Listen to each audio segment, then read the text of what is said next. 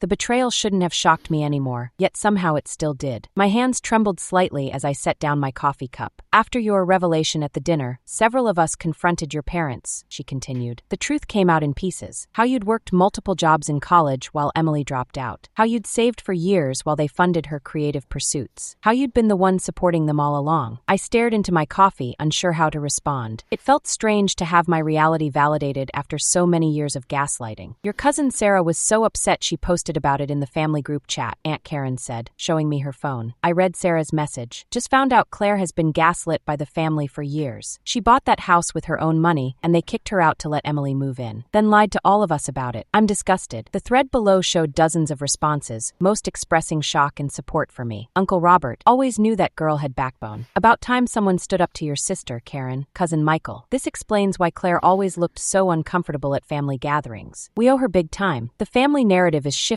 Aunt Karen said gently. "People are seeing the truth. As word spread through our extended family, the isolation I had felt for years began to crack. Cousins I barely spoke to sent supportive messages. My grandfather's brother called to tell me how proud Grandpa would have been of my strength. Meanwhile, my immediate family was fracturing in ways I never could have predicted. 10 days after the dinner, Emily appeared at my apartment door, her eyes red from crying. She looked smaller somehow, less confident than I'd ever seen her. "Can I come in?" she asked, her usual confidence nowhere to be seen. I hesitated but stepped aside. Part of me wanted to slam the door in her face, to give her just a taste of the rejection I'd felt. But I was determined not to become like them. She paced my living room, casting nervous glances at the boxes I still hadn't unpacked. "I need to ask you something. The eviction notice, are you really going through with it?" "Yes," I said simply. "But where will we go?" Her voice cracked. "Jacob's business isn't doing well. We can't afford rent in that neighborhood." For a moment, I almost weakened. The big sister in me, the one who had watched Emily take her first steps, who had helped her with homework before our parents' favoritism became too obvious, wanted to rescue her again. Then I remembered her words. "This is our house now." "That's not my problem, Emily." Her face hardened. "I knew you'd say that. You've always been selfish." I laughed, the sound surprising us both. "Selfish? I bought a house and you moved in without asking. I furnished it and you claimed everything as yours. I was kicked out into the rain while you slept in the master bedroom. Tell me again who's selfish." "Mom and Dad needed help," she shot back. "They're getting older. Someone had to step up. And that someone was me," I said quietly. "I bought the house. I stepped up. You just took the credit. Because you always have to be the perfect one," she exploded. "Poor little Claire, so hardworking, so responsible. You think I don't know they compare us? That I'll never measure up to their successful daughter?" I stared at her, genuinely confused. "Emily, they've favored you our entire lives. Everything was always about you." "That's not true. They're always talking about your job, your success. Why can't you be more like Claire? Claire would never quit. Claire doesn't need our help." Tears streamed down her face. "Do you have any idea what it's like living in your shadow?" The irony was so profound I couldn't speak for several seconds. Had we truly been experiencing the same family in completely different ways? "We've been living in completely different families," I finally said. She wiped her eyes. "What do you mean? Every memory I have is of you being the center of attention. The favorite, the one who got everything while I got the leftovers." Emily shook her head vehemently. "That's not how it was. My 10th birthday, I got a dictionary. You got a laptop. Because you were the smart one. You didn't need help with school. Every family family photo, you in the center, me on the edge, usually cropped out. Because you never smiled. You made it so awkward. We went back and forth, each memory reinterpreted through our vastly different perspectives. What I saw as favoritism, she saw as compensation for not being the naturally gifted child. What she experienced as pressure to live up to my example, I experienced as being taken for granted. This is pointless, I finally said. The notice stands. You have 20 more days. As she left, she turned back, her expression unreadable. They've asked me to move in with them,